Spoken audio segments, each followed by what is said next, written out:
Seigneur Dieu, nous te rendons grâce et nous te bénissons parce que tu es souverain. Tu es pour nous un refuge de génération en génération. Avant que les montagnes fussent nées et que tu eusses créé la terre et le monde d'éternité en éternité, tu es Dieu. Mon âme se confie en Dieu car de lui vient mon espérance. Oui, c'est de lui qui est mon rocher et mon salut. Je vous salue, bien-aimés frères et sœurs, que le Seigneur vous bénisse. Heureuse matinée de grâce. Ce matin, nous allons partager la parole de Dieu sous le thème la détermination. Courir pour remporter la course.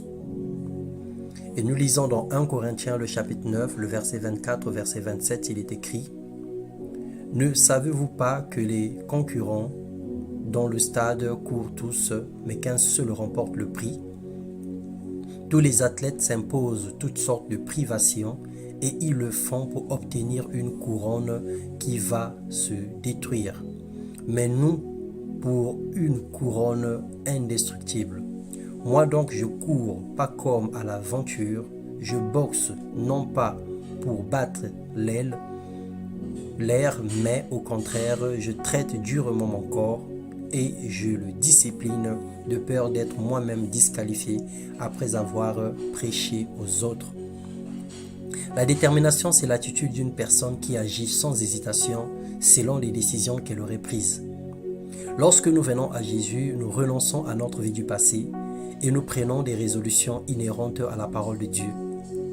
Mais le constat, c'est qu'au bout d'un certain temps, quand le vent est contraire, la mer est agitée, la peur surgit, nous traversons des crises de foi, nous oublions nos résolutions ou nous regrettons notre vie du passé, nous ignorons même que Jésus est avec nous dans la barque et qu'il est avec nous dans notre course. Le Seigneur te dit: vous donc fortifiez-vous et ne laissez pas vos mains s'affaiblir, car il y aura un salaire pour vos œuvres. 2 Chroniques 15, le verset 7. Le Seigneur est fidèle, il ne laisse jamais un bienfait sans récompense. Nous servons Dieu parce qu'il nous a délivrés et sauvés, c'est comme un impératif. Mais dans sa générosité, il nous renvoie l'ascenseur en bénissant nos bonnes actions, en garantissant notre pèlerinage, notre voyage sur terre, en s'assurant que nous ne manquons de rien. Alors n'abandonne pas, persévère, reprends la course, avance vers ta ligne d'arrivée et sur le chemin que le Seigneur te montre. Je sais que la vie est difficile, nous passons tous par des situations difficiles, nous passons tous par des épreuves, par des situations compliquées, des situations inexpliquées, des situations sans réponse, des situations qu'on ne peut même pas compter. Mais nous avons l'espérance et nous nous attachons à cette espérance. Nous ne pouvons pas du but en blanc décider de tout laisser, de tout abandonner parce que quelque chose n'a pas marché, parce que nous avons fait une prière qui n'a pas été exaucée ou parce que nous avons une douleur, une situation que nous sommes en train de traverser. L'amour de Dieu n'est pas égal à la somme des biens matériels. L'amour de Dieu n'est pas égal à tout ce que nous vivons au quotidien. Mais l'amour de Dieu, c'est le sacrifice de Jésus-Christ à la croix qui nous garantit le salut pour la vie éternelle. Nous allons vivre pour certains 70 ans, 80, 90 ans, 100 ans, même si nous arrivons jusqu'à 120 ans. Mais nous avons l'espérance pour l'éternité. Alors fixe tes regards pour l'éternité. Travaille pour une couronne non corruptible, incorruptible. Non pour une couronne corruptible, mais plutôt pour une couronne incorruptible. Travaille pour remporter la victoire. Travaille pour remporter le prix de la vocation céleste.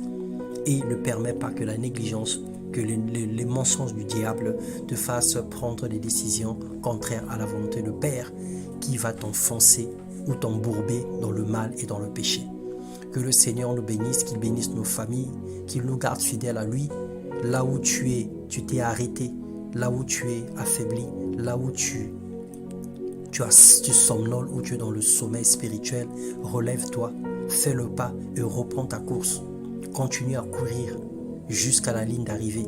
Même s'il te reste un seul pied, rampe. Même s'il te reste une seule main, avance.